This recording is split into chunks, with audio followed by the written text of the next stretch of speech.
Folks, good afternoon. Thanks for joining us for your lunch if you're on Eastern, or maybe a late breakfast if you're on the Pacific Coast.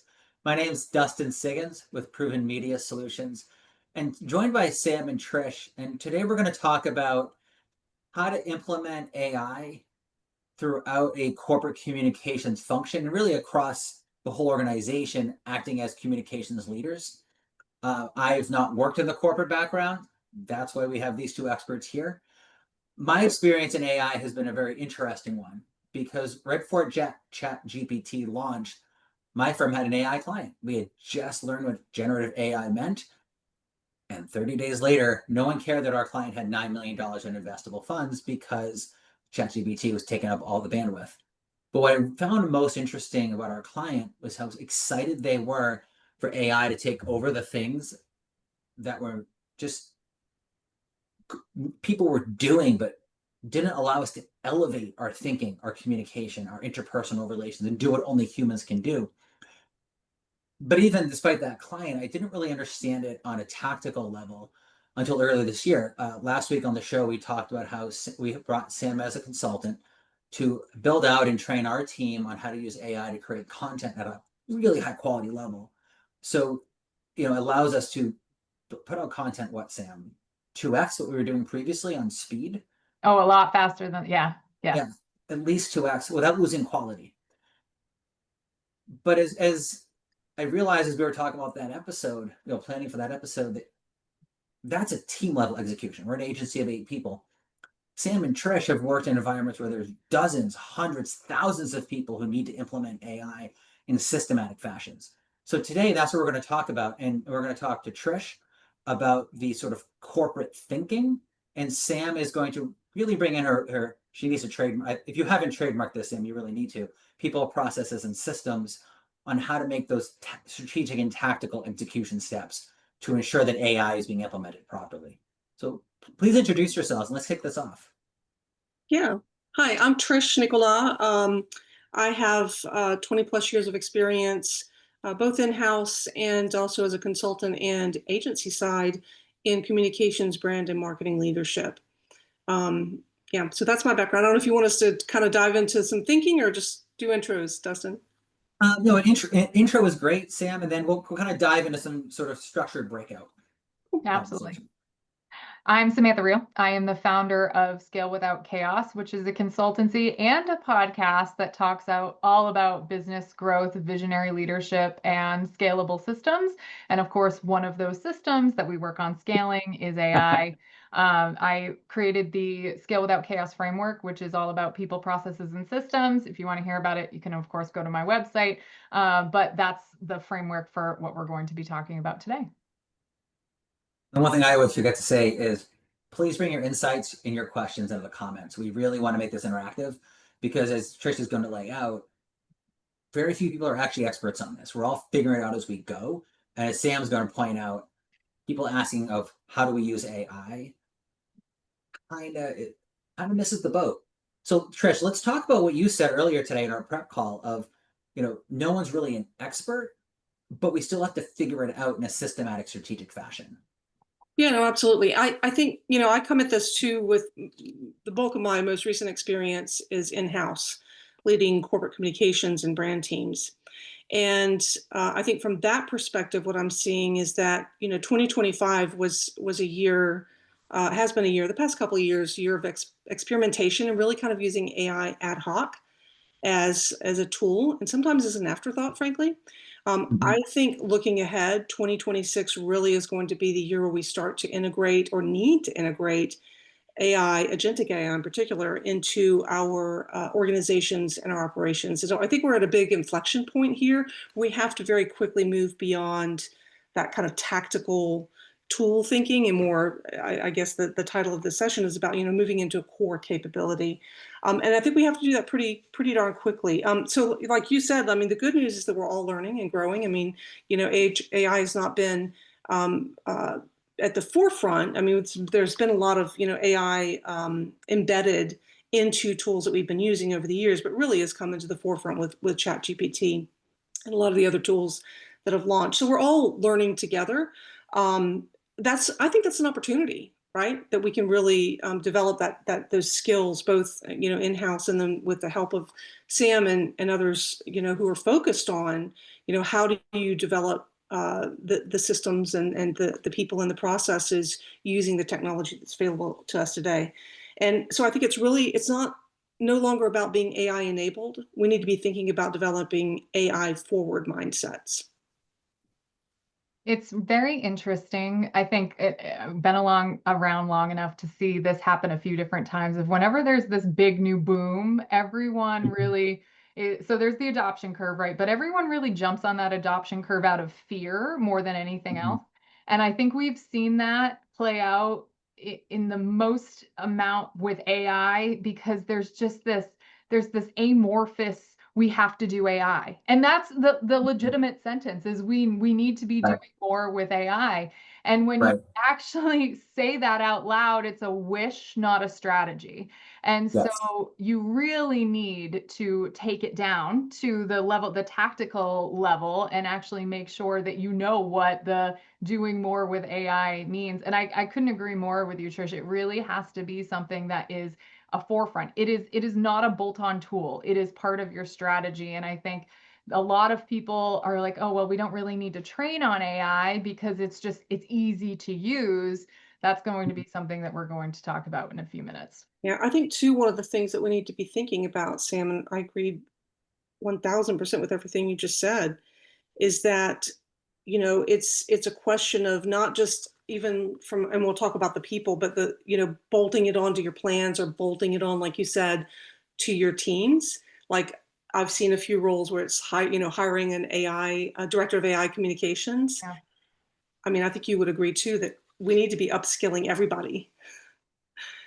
So. Correct. Yes. One of the things, I forget who it was this week on LinkedIn. Maybe it was yourself, Trish. I don't remember. I've had a number of these conversations now on LinkedIn this week, who talked about hiring different roles for AI implementation. I think you talked about this morning in your post, Trish, but it might have been Sarah Groves who talked about it earlier in the week. And so let's start from a foundation of, if you're the communications leader, you may not be the AI expert per se. And as a leader, you always have to be able to decide, how much should I learn about something, right? Like I'm not the most technology savvy person in my company, but if I am, that probably means I've learned too much about technology compared to being the strategic guide and the salesperson and the marketing lead for my company and handling operations. How should the communications leader think through within the function first before we even start spreading out on how that implements across all functions across the organization? Well, within the functions, I think there's the possibility that a lot and maybe everything will be changing. And so if you think about, I've been around for a while. If you think about, when the World Wide Web came into, public adoption back in the, early to mid 1990s, there were titles that we have today that didn't exist back then. There were roles in marketing and communications and across corporations that just didn't exist. There are entire consultancies and agencies that didn't exist because, right. Yeah. And so I think we need to be thinking about it a lot in the same way with AI, is that we don't know where this is headed, but my view is that as communications leaders, communications and marketing leaders, we don't want to be the victims, or our brands and teams to be the victims of AI. We want to be the visionaries. I love alliteration, so but we need to be really leading that transformation, and thinking about, well, how does it impact the roles and how we structure our organization? How does it impact the workflows that that could be augmented or fully automated? And how does that elevate what our team members are doing? And if we don't get ahead of that and start thinking more, I don't want to say more broadly, but more intentionally about how we want to fully integrate into our operations and organizations, I think that's going to be a detriment to our brands and to our teams. I tell everyone, AI is for everyone. AI is for everyone. It is just in how you choose to use that particular thing. So to continue with your example, Trish, of when the internet came up, right? I can't even tell you how many times I've joined organizations that had digital in the name of the title of one of their roles, like a digital project manager. That was a legitimate, that was a role, digital project manager. So someone who only dealt with digital projects. I have digital strategists, all kinds of, which are just strategists working in a digital environment. If you are right now looking at adding AI, bolting AI onto the front of anyone's title, you need to take a step back and think about, really, is it a title? Is it something where they're only doing AI? You have to be a really big company right now to have someone who's only doing AI. Or is it something that everyone needs to be using across that role? What is that what really should be happening? So let's just skip the part where everyone bolts AI onto a job description title, and let's just get right to the everyone does AI. Absolutely. Absolutely. So it's, what is that, like the Ratatouille movie where it's like everyone can cook, everyone should be doing AI. There you go. So I've been talking to a number of peers across sectors, chief communications officers and marketing and brand leaders over the past few days, and we'll continue to have these conversations about what their plans are around roles. And it's so interesting. It's like the full spectrum. Somebody told me yesterday that they're basically expecting everyone, as we've just said, to be incorporating AI into their daily processes.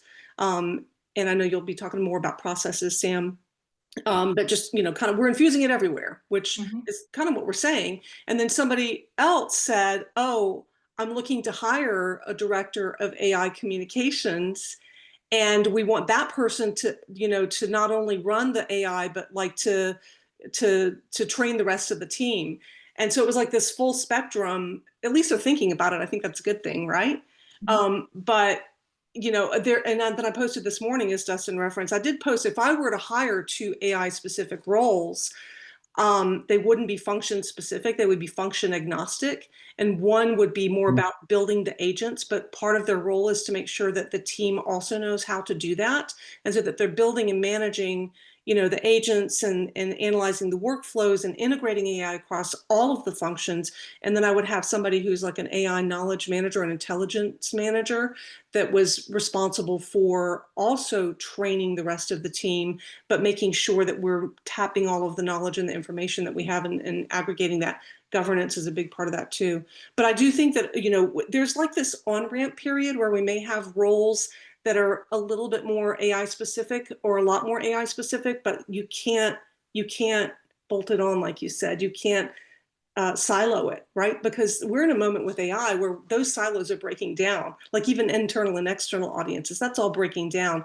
So I think we need to be thinking about what are the roles that we're hiring for and upskilling for this year, but it's really an on-ramp to where things are headed, and we don't know where that is. Like, I think much like the World Wide Web, we could have vastly different titles than we have today across our organizations. So one of the things I asked, again, I forget who it was earlier this week. I wish I remembered. Was should the person who's implementing AI in the way we're talking about, and I know Sam's going to hate that language I just used, should they have a primary expertise in technology?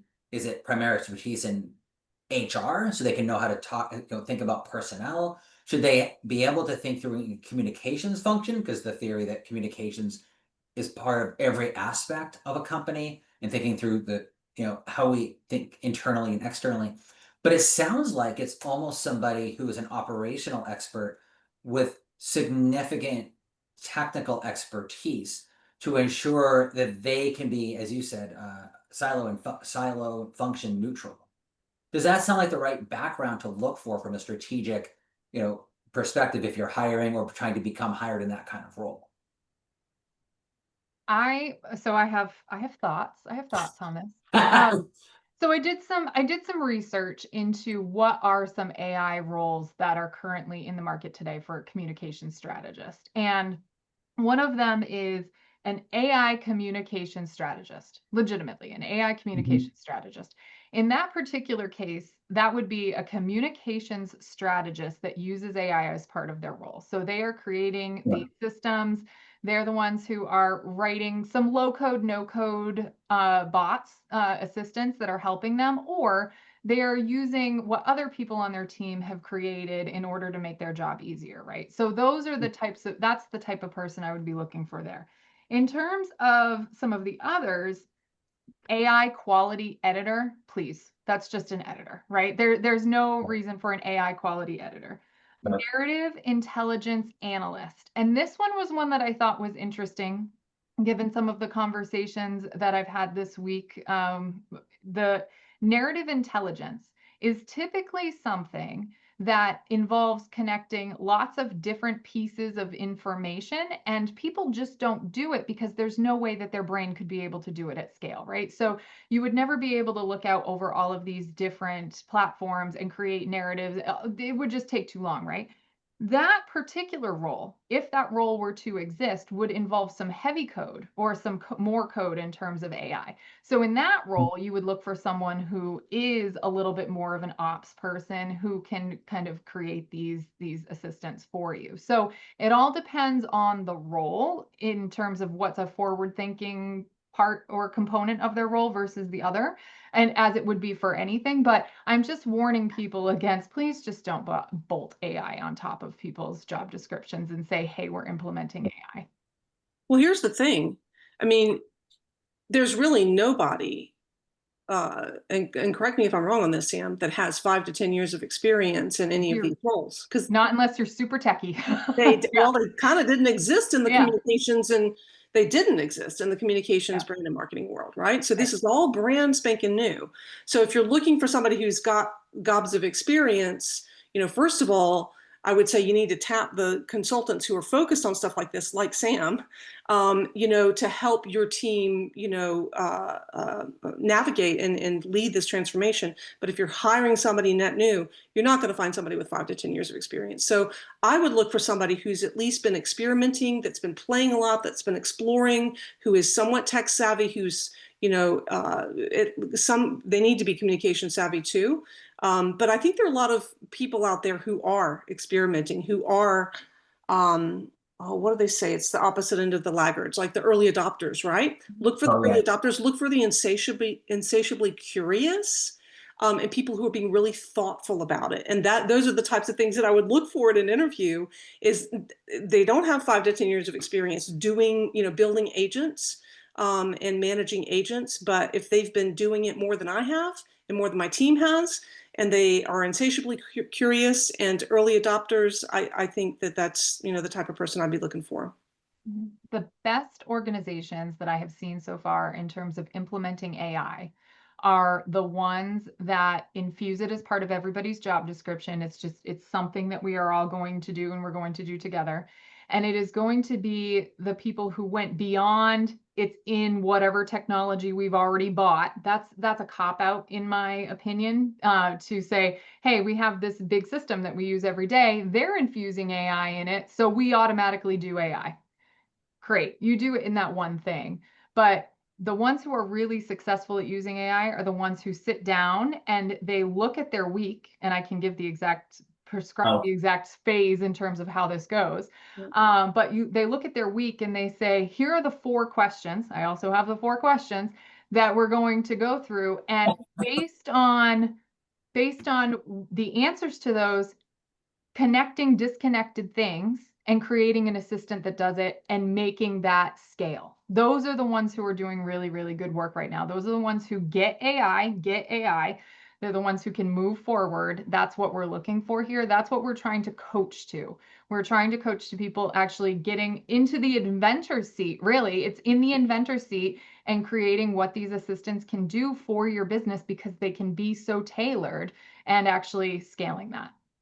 I think one of the challenges and maybe opportunities, if we're leading through the transformation, is governance. And so there are a lot of companies, you get the larger the company, the bigger the governance, right? Yeah. And my last role was leading corporate communications for an AI customer experience technology company. And one of the things that we did was, try to help our customers navigate governance, because it was often a barrier to implementation. And Yeah. so I think one of the things we have to be really intentional about is ensuring that we know what the governance is and then pushing the boundaries that as best we can and informing it as we're starting to flex this muscle on our teams, because we need to be able to experiment, we need to be able to explore, and we need to be able to automate. And that's going to mean, you know, building agents that are going to be addressing the specific workflows that we need to drive our functions forward. So it's that the whole governance question, I think, is an important one in corporate America and corporate, you know, world, and we need to be, you know, equipping, enabling, and empowering our teams to be AI forward. Just real quick, and then I'll turn it back over to you, Dustin, is anyone who is talking about governance right now with AI needs to go back and dust off their digital governance documents that they created back in the early 2000s, and that would give you a good blueprint in terms of where to go from here for AI. Just go look for those digital governance pieces. Yeah, and how they evolved. Mm-hmm. By the way, everybody, make sure you bring your questions into the comments. We would love to, you know, tackle anything you want to discuss. I have a bit of a dummy question because I've never worked in corporate America. What do you mean by governance? I assume you mean the processes and policies that are internal, but also probably tied to regulatory law and other components of outside influences. But can you dive into that a little bit? And I'm sure most of our audience is familiar with it. I'm just not. Sam, do you want to tackle that first? No, I was going to say, you go ahead. It's basically the policies, right? It's the guardrails that corporations create and maintain, so that everyone is compliant within those policies. And a lot of them are, you know, maybe driven by, you know, regulatory bodies and law. And then a lot of them are driven by just corporate policy to make sure that their, you know, IP stays proprietary to them. There were some early uh-ohs when ChatGPT first launched. I remember I was doing some training with one of our clients, and it was kind of an uh-oh moment where they had not established or communicated what the guardrails were. They hadn't really created that governance. And I can't remember the company. It was a large company. I think it was a tech company too, by the way. And they started, people were using one of the AI tools, and it wasn't an enterprise version, and they were uploading documents and proprietary information that was then just basically out in the general public. And so it's to protect things like that. So did I do a good job of explaining that, Sam? Would you give a different perspective on that, on what governance is? I would just do a yes and with a story just quickly, because I think this is also relevant for today's conversation as well. In 2011, I was part of a group that redid a series of websites for, at the time, the most hated utility in America, based in Washington, D.C. I won't name it because it's no longer the most hated utility in America, or company, excuse me, company in America. So we were part of the group. As part of that, my role was to work on the website. And so we did a governance document based on the website. And the website itself had different governance procedures down to the page of who was responsible for individual pieces of information and messaging. So basically, Dustin, it's who's responsible. Who's responsible for it? Who's responsible for the IT decision? Who's responsible for the messaging decision? Who's responsible for the use of it? Who's responsible for how this gets out into the public? It's who's responsible. So a racy chart, basically. Got it. Okay. Yeah. So as we're talking about what we're all talking about is now expanded well beyond the communications function, and we're now talking about the entire C-suite thinking about this strategically. Dialing back to the communications lead, it seems like there's a lot of fear surrounding AI, not just in sort of the fear that gets talked about every day of like hallucinations, potential biases, or other things like that, or will everything turn into Ultron, and suddenly we're going to have Arnold Schwarzenegger walking around all the time. But also, I do think there's a lot of fear of being left behind technologically. Yes. Am I behind? Will that make me look bad? If we don't use it. It's not just that. It's the cost. because what boards are telling C-suites now is that they're telling the CEOs now that they have to implement AI to drive bigger margins, right?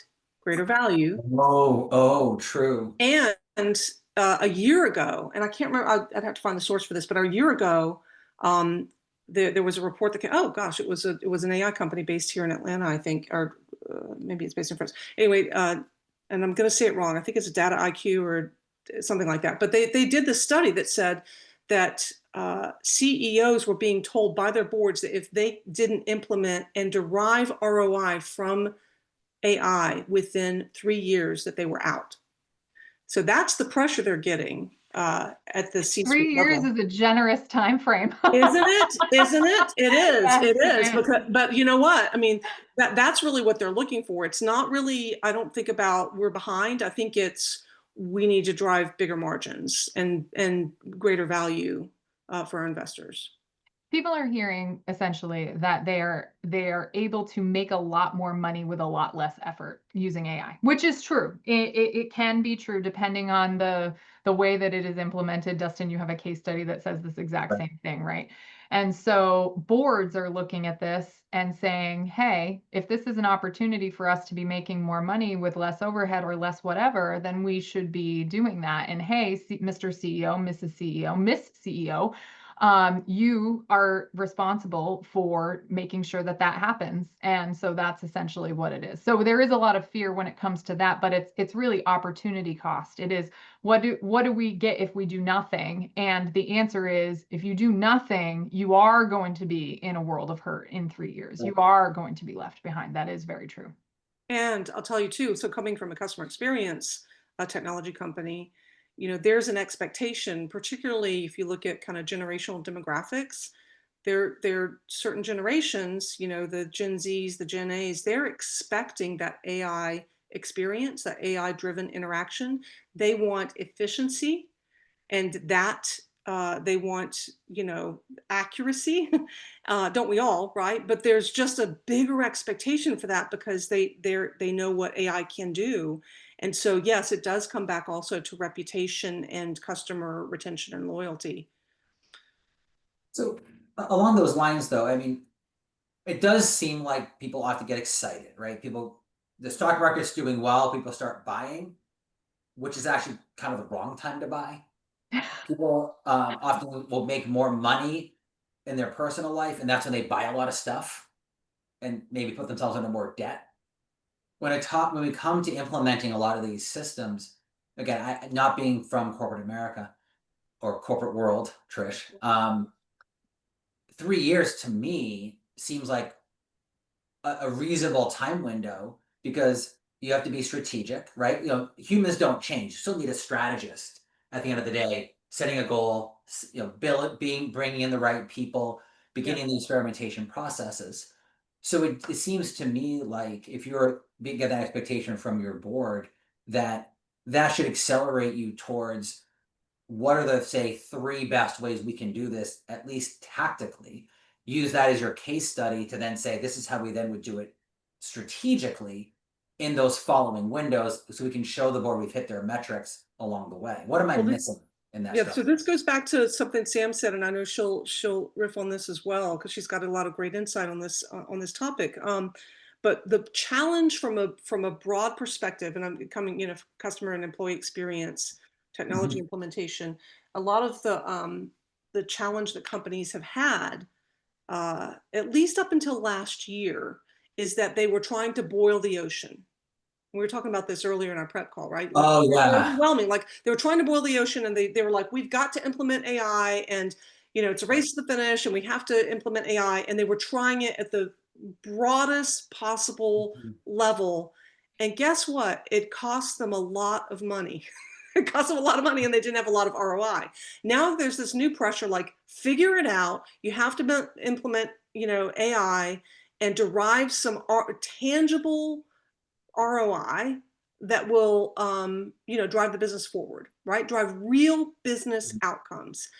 And so how do you do that? You figure out what you can automate And sometimes that's at the most tactical level, right? What are the workflows that you can automate? So they're already doing this in customer experience. They're doing this in some parts of healthcare and in financial services companies. We need to be thinking the same way in communications, brand, and marketing, right? What are the tactical workflows? We don't want to boil the ocean. We know that it's going to impact everyone and everything, right? We need to lead through that transformation. But the best way to do that is figure out what can you augment and automate now? What are the workflows that are ripe for that? And then you reap the benefits, you generate the results, and then you do more. And I know, Sam, you've got some thoughts on that too, because we were talking about this earlier. Yeah. So AI as a thing sounds really big, really sexy, really cool. But when you actually get the most ROI from AI, it's in the small incremental changes and workflows that make a difference long term. So if it's okay with you, Dustin, I'll go into my 4 questions that I typically ask my clients. Is that good? Okay. Of course. The way that I do this with my customers is to ask them to find their automation opportunities. So typically what we do is we go in and we say, here's a whole list of some of the assistants that we've built for other businesses like yours, right? So that'll generally get the idea flowing. But then to further make it go to their business, it is finding your automation opportunities. So the 4 questions that I always ask are this. What are you doing or your team doing where you spend most of your time? So, and that could be anything. So we're in meetings. We're in meetings. Okay, great. You're in meetings. You're answering emails. You are creating presentations. That's another. In our case. Dustin, writing op-eds in our case. Writing op-eds. Exactly. Writing op-eds. What is the thing that is taking up the most amount of your time? And just write that down. It could be a list, but just write that down. Yeah. The second question, which is always surprising to people, is what are you ignoring because it takes too long? Right. What are you just not, it's not even part of your consciousness because you know it's going to take a long time. I remember this question. What is that? What is it that takes too long? And I have a really good example of that after this. What is kind of messy, but needs to be cleaned up if it were done right? Everybody has those examples. So what's kind of messy in your general business, but it needs to be cleaned up? I have a great example. Training documentation. Number 1, always, every single time. No one, unless they've just spent a really good amount of time and effort doing it, has good training documentation that is up to date on all of their current processes and procedures. No one. It's kind of like pumpkin puree. Everyone has expired pumpkin puree in their pantry. There is no one. You don't have that. We're coming up on Thanksgiving. I mean, America. I don't want 28 grams of added sugar to another thing in our house. Okay, we're trying to go clean. So what is the messy thing? And it's normally training documentation. And so those are the 3 questions. The last one is a general point that I normally do. And so out of those things, you are going to write them down, and then you are going to scale them. And you're going to scale them based off of time spent. So rate them 1 to 5. So whichever has the most amount of time spent, give that a 5. Give the least amount of time spent a 1. Time spent, repetition, process clarity, and then the impact if it were automated. So if you have a really good process, so that's really easy to put into ChatGPT or to any other system, if you have a really good process, and then the impact if it were automated. So what you're looking for here are the things that are high time, so take a lot of time, but are also high automation opportunity. That's your first place to start. That's your AI sweet spot. Those are the areas where you really want to focus. And so then you start getting a list of ideas of things that you have a list of problems. Then you put that list of problems into your ChatGPT, into your Gemini, into whatever you're using. I personally use ChatGPT, and start solving those problems with assistance, and then create good prompts. But that's a whole different story for a different game or a different day. Well, so I have a question though.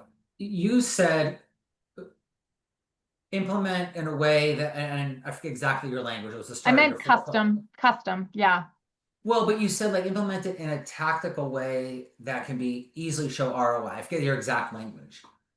But how does that would seem to be potentially in conflict with the idea that if you're creating a bolt onto an existing process, then you're actually inventing it the wrong way. So I want to make sure that the audience is clear on what you're talking about on that strategic level.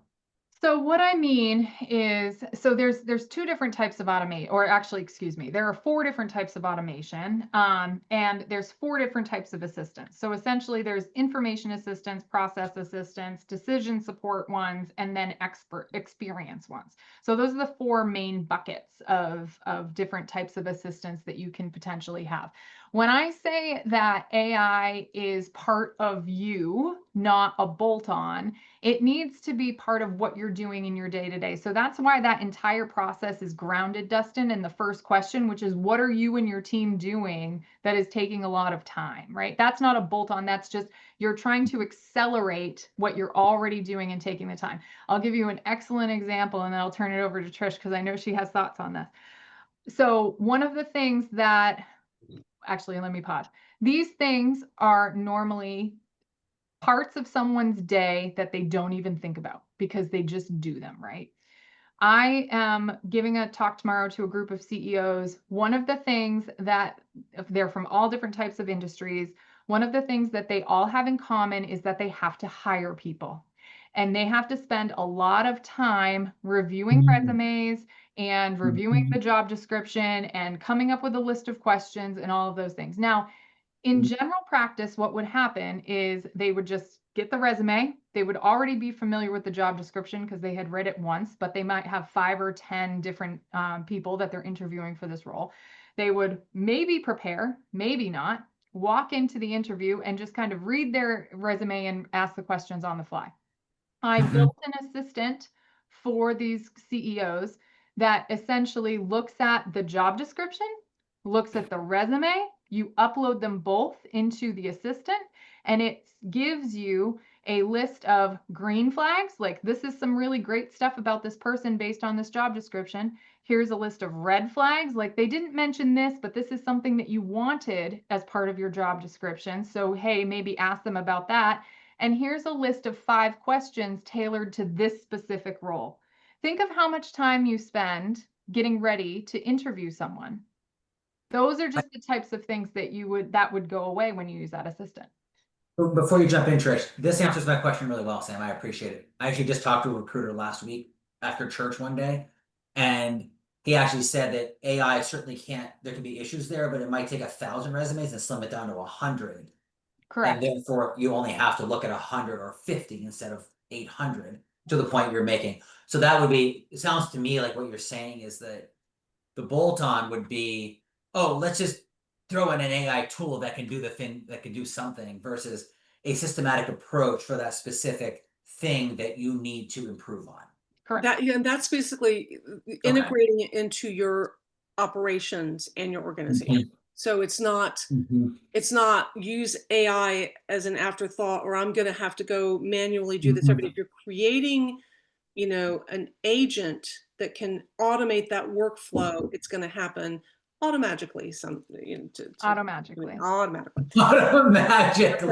like to say automatically. Automatically is a good word, Trish. Yeah, and it's funny because I was working through work. I don't think that in-house, at least, even agency side, we do a lot of workflow mapping, like understanding what are all of the workflows for each of the functions that we have, and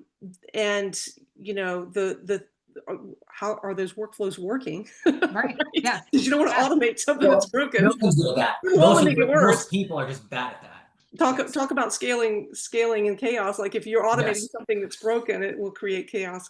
But so what are the workflows? And we don't do a lot of that workflow mapping, but I think that's one of the key, activities that the people can, leaders can be thinking about is what are like identifying them, answering those questions that Sam rattled through, and what are the ones that are ripe for automation. It's interesting though, because I did that kind of exercise in my brain, like across all of the functions that I've led. What are the top 3 that are just a pain to do, and they're repetitive. It's super repetitive. And one of them is media monitoring, and there are a lot of media monitoring, companies, right? that we've worked with all of them. And then there's competitive intelligence, and you always have your, go-to-market team and the entire C-suite, and they all want to know, like, what are the competitors saying today? And in the past, that's all been manual, or you have to go to your outside vendor to get it. Reporting and dashboards. Like I would have a weekly, like with my team, like what's going on in your function? What are the things that you need? That's often a manual process. And then I was thinking too, like all of the observances, like the observances are every single year. And for communications and marketing, you're always doing something around observances, and you've got stuff that's out there that you've done in the past that you could repurpose. All of those are kind of workflows that could be automated. So I thought, well, that's really smart, Trish. You've come up with these things that you would love to automate. And I put it into Chat GPT, and it's just, of course, like, excellent, great ideas. Like, always it comes back and over validates. But then I said, are these the highest value workflows in communications, brand, and marketing? Are these the workflows that AI could really do a great job with? And I asked both ChatGPT and Claude, and it came back with no. Those are not. So, you got to really think about what's going to work for you. But it was very interesting. So we were talking about reputation earlier, Dustin. You mentioned that. The 3 highest value workflows that can be automated with AI, and there were all kinds of rationales and reasons for that, were real-time issue detection and early warning. So what are the crises that are, happening? What are the things that are kind of percolating that you need to be aware of? And you can't monitor all of that manually. Trish, can I jump in? A few weeks ago on the show, the topic was why hourly pay and hourly billing should die in PR. I'm very subtle. And our guest was Gregory's founder, significant PR firm. They're in, I think, 7 locations around the world. And Greg himself was talking about how they invested $100,000. Sam, when I told you this number, you were shocked. I think your eyes got huge. They put $100,000 into the system that when a crisis happens for one of their clients, it develops an entire mapping strategy in about 10 minutes. All the information being added. And to your point, yesterday, what was the company that went down? Cloudflare. Cloudflare, thank you. I'll bet you that if they had a system that was monitoring, they were quickly looking at what people are saying, how they were saying it, how they were reacting, because Drew Carey pointed out that their follow-up from their head of IT was on X by yesterday afternoon with multiple explanations, processes, and everything. Repeated explanations. Yeah. Repeated explanations. Yeah. So that's something that's very hard for companies to do. And crisis communications agencies make a lot of money, and I'm not saying that they should be obsolete. That's not the case at all. But if you can get ahead of some of this, AI can really help with that. So both of the systems said that that was the highest strategic ROI. Another one was knowledge management and organizational intelligence. So I talked a little bit about that. That kind of taps into like competitive intelligence. I was at a company recently that didn't have that function. I was like, oh my gosh, well, how are we, everybody's looking at it separately, and they're all interpreting, what the competitors are doing differently. And some of it's not everybody's getting the same information at the same time. That's a challenge for companies, right? So that knowledge management, organizational intelligence. And like I said, too, we've got so much, all of the assets for all of the different functions within, marketing and communications are all over the place. Yeah, they maybe all be on SharePoint, but AI can help to pull some of that out and resurface it and create campaign strategies and content from what you have. That's really a big one too. And the third one that it said was stakeholder intelligence across all audiences. And this kind of goes back to a conversation we were having on LinkedIn and earlier today too, is, AI is really kind of homogenizing or democratizing, I guess, our audiences. It's all about not the audience, sorry, it's the functions, right? It's not just about the silos and the functions that we have in communications and marketing.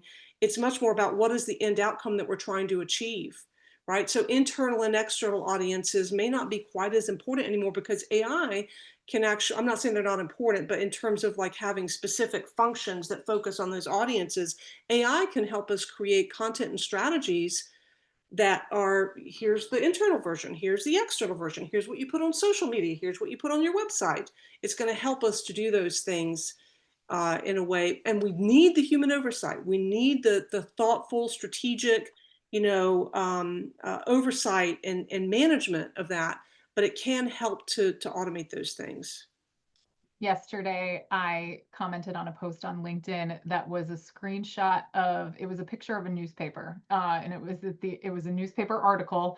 And at the end of the article was the very standard Chat GPT. Did you see it, Trish? The standard Chat GPT. Do you need me to do anything else with this particular article? And it got printed in the newspaper. And so my response to that, yeah, right? My response to that, having been in and worked for multiple newspapers, I know that whole thing is it had to go through the copy editor, the writer, the copy editor, the editor-in-chief, because they normally look at the paper at least once, the graphic designer, all of those people. And so my response was, wow, it had to go through a lot of people, or none of those people exist anymore because they fired them because of Chat GPT. So it is very much AI is useless unless you're people first. And so just kind of doubling down on what you just said, Trish, because I think it's so important. Yeah. So we got about 10 minutes left. Let's actually focus on the people side of this. We've hinted at it throughout, but you just added a key point, Sam. AI can't replace people, right? We wrote a couple of essays under our brand name for an outlet, and our copy editor actually, he's not really much of a science fiction guy. We still included a couple of references to C3PO because C3PO has 6 million forms of communication and still can't talk to Han Solo appropriately.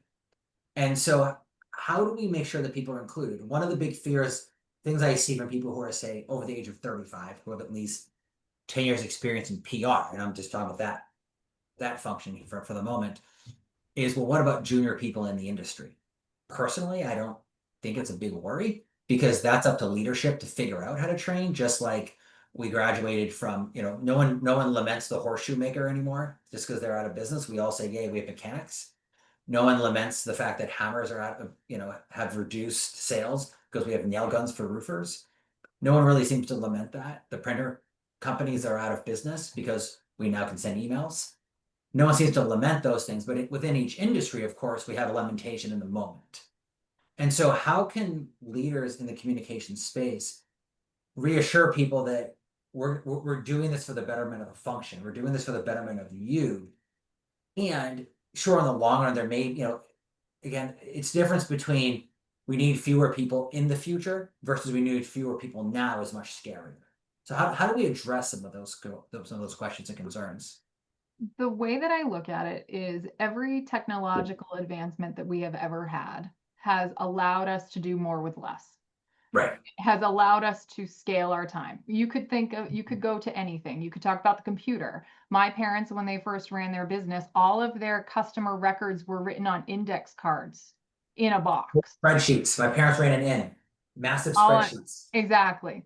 And so buying a computer allowed us to speed up that process. Think of just anyone doing laundry. There's something called a washing machine, right? So it's all of these different things have allowed us to speed up our time. And it's kind of like every Olympics that we go to, there's always someone who is breaking a world record.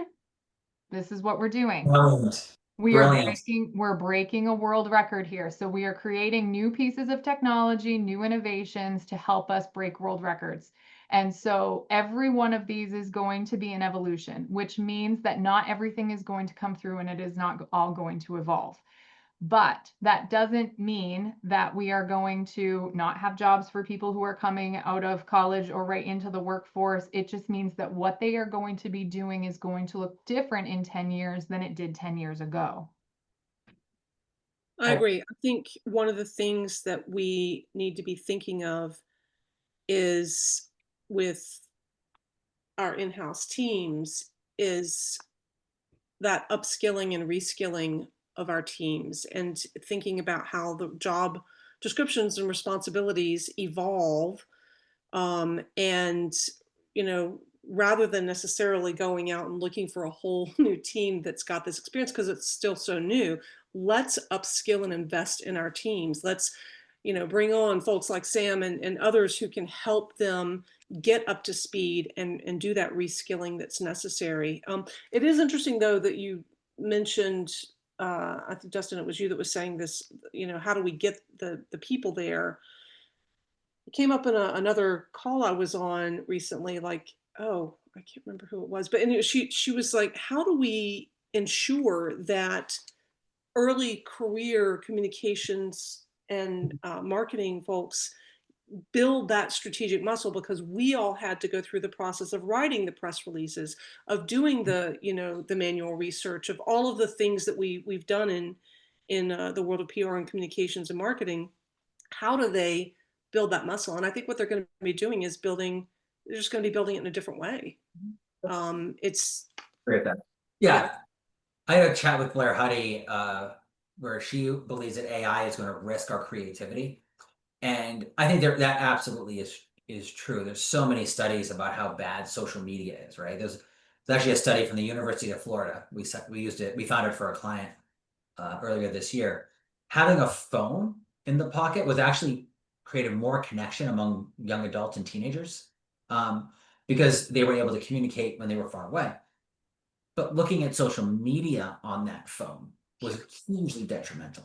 Yeah. I think, we've all noticed, I know for myself, and we all know it sort of more widely socially.